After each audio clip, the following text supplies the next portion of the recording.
na parte de segunda-feira, a vida anterior de Paulo. Olha, a vida de Paulo antes de conhecer Jesus era uma vida de perseguição aos cristãos. A última viagem que Paulo fez como perseguidor dos cristãos foi para a cidade de Damasco. E exatamente na estrada de Damasco ele se encontrou com Jesus. E ele caiu por terra. E ele ficou cego. E Jesus perguntou: Saulo, Saulo, por que me persegues? E então Saulo disse: quem é o Senhor? Eu sou Jesus a quem você persegue.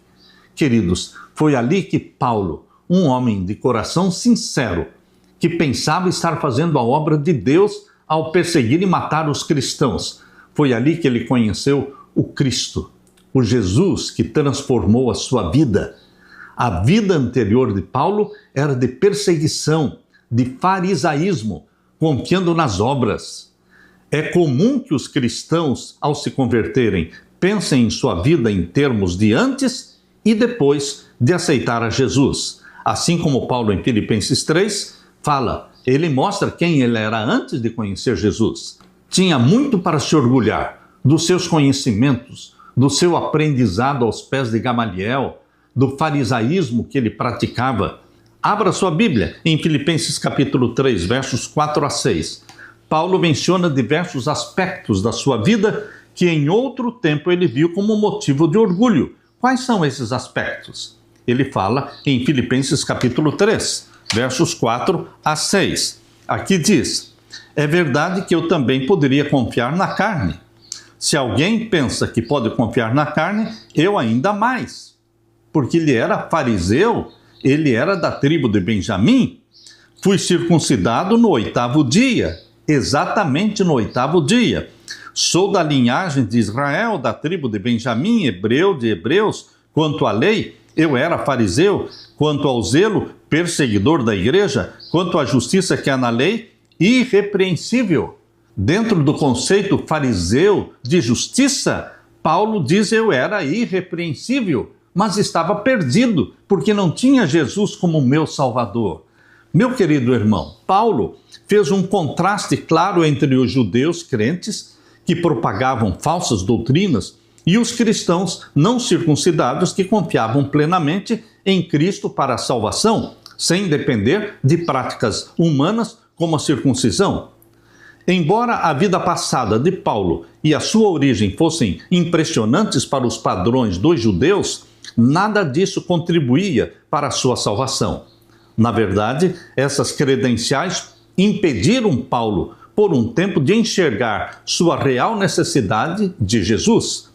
Paulo não era apenas circuncidado, ele era circuncidado no 8º dia, exatamente no 8º dia, o que indica que, como israelita de nascimento e membro do povo da aliança, foi circuncidado exatamente no seu 8º dia de vida, conforme a lei. Ele também fazia parte da tribo de Benjamim, uma das mais importantes, que incluía cidades de grande relevância em Israel.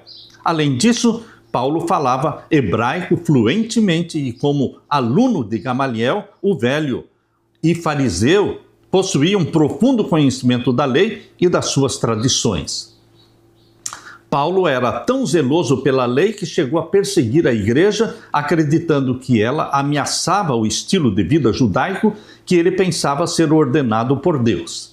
Embora fosse considerado irrepreensível segundo a justiça baseada nas normas humanas judaicas, Paulo percebeu que a verdadeira exigência da lei era muito mais profunda do que ele imaginava e que sem Cristo, sem Jesus, ele estava condenado diante da lei.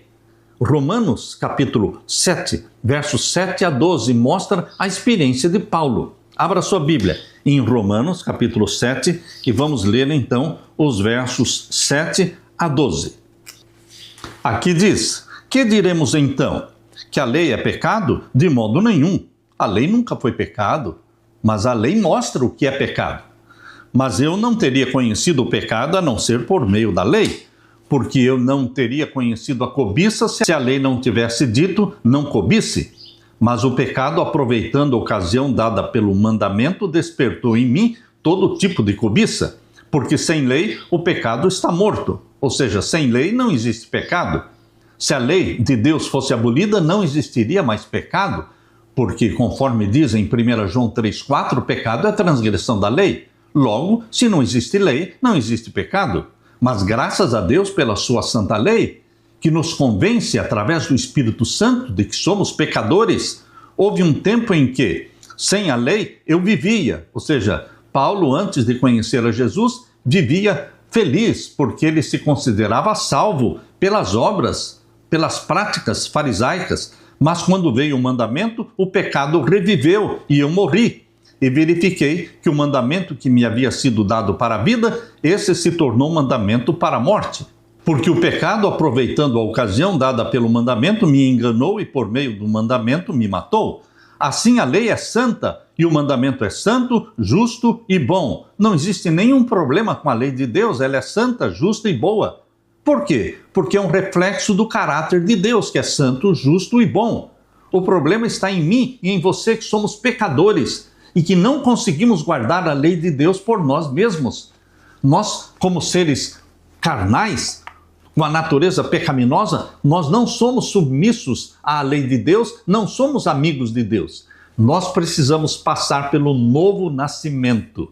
Nós precisamos ser gerados pelo Espírito Santo, nascer da água e do Espírito, gerado pelo Espírito, e nascer como filho e filha de Deus. Então, sim, o Espírito Santo nos dá a mente obediente de Jesus e teremos prazer na obediência aos mandamentos de Deus. Meu querido irmão, que ponto essencial Jesus e Paulo destacam sobre a lei?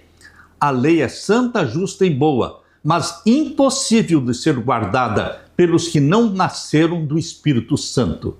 Primeiramente, você é salvo por Jesus, nasce do Espírito, e então o Espírito Santo dá para você o poder da obediência, a mente obediente de Jesus. Aleluia!